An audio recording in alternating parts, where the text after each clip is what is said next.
欧佩克加他们减产，就激怒了美国。美国正需要你增加点原油去平抑油价呢，你这突然来减产，这不是给美国添堵吗？是吧？所以美国就有议员了，说了，那我就终止和沙特的这个全面的合作，取消军售，甚至呢我要撤军。沙特这回倒是挺硬气的哈，说你不卖军品给我，那有人卖。中国的武器呢就很不错。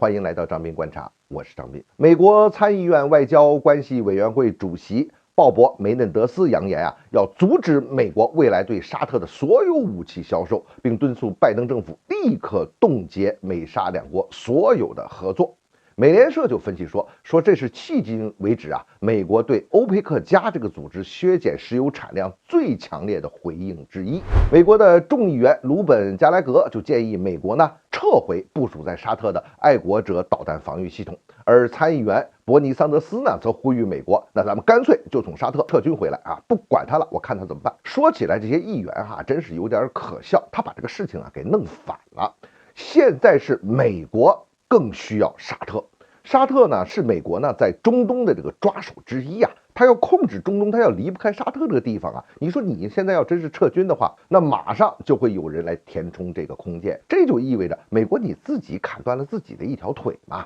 美国不卖武器，欧洲俄罗斯我们中国都可以提供。由于是美国不断的施压，特别是俄乌冲突以来，美国所表现出来的这种咄咄逼人和把所有的我们原来认为的一些什么规矩规则，它给你打破之后，已经让沙特感觉到危险了。在安全问题上，沙特正在适当的去美国化的寻求新的安全平衡。你现在来这么一下，那沙特心里就更有底了。所以呢，和中国加深合作呢，也是沙特重要的一个选择方向。沙特它也需要美国。你看当年他用这个加入石油美元体系呢，来交换美国来提供安全，同时呢，他也要把自己变成美国控制中东的一个立足点、一个立脚点之一嘛。但是呢，美国要平衡和以色列的关系他这个也要钳制着沙特。你看，沙特需要这个弹道导弹这类战略威慑武器的时候，那美国是不能提供的；沙特需要隐形战机的时候，美国也不能提供。但是我们中国可以提供。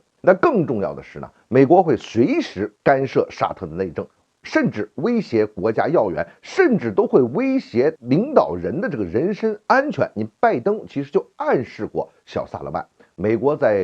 中东干掉反美的那已经不是一次两次了，这个中东国家都看在眼里，这个心里边你说他能没有恐惧吗？他心里肯定是要敲鼓的。美国议员的这些提法它有些呢就是一种赤裸裸的政治上的威胁，它是一种政治操作的策略和手段。你就比如说梅嫩德斯，他当然明白这是怎么回事，不过这是他的一种政治手段了，而且他也确实有这个对外的这个军售否决权。那有些议员提的那简直就是无知，他自己可能弄不清这里边是一个什么关系。尽管美国在这儿放了狠话，也可能暂停军售，但是你说它完全冻结和沙特的所有合作的可能性这是不大的。梅嫩德斯的这个表态呢，既与沙特在前一段时期在俄乌冲突中没有积极配合美国有关，没有配合这个美国去制裁俄罗斯，甚至还和俄罗斯走得比较近，美国这个看的是非常的不满意也与美国即将到来的中期选举有关。